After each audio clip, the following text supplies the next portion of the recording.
Période où j'ai quasiment vécu en clandestin dans mon pays. Entre 1994 et 1995, j'ai dirais même 1996, j'étais quasi clandestin dans mon pays.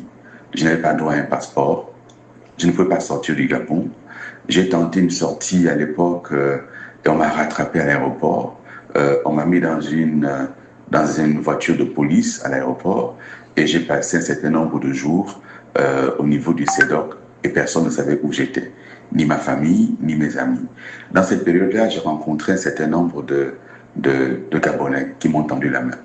Fabien Méré, qui m'a beaucoup accompagné.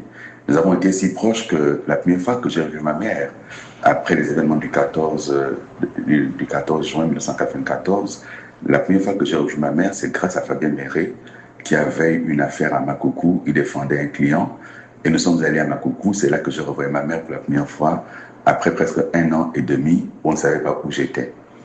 Dans cette période, j'ai un ami et frère, Aimé Mapangou, qui à l'époque vivait avec une de mes sœurs et il s'était réfugié à Makoukou. Les gendarmes, ayant appris que M. Mapangou était là, ont cru que j'y étais également. Ils ont débarqué à Ekoron, dans mon village. Ils ont saccagé la cuisine de ma mère. On a fouillé Bilibizé, y compris dans les greniers d'arachide.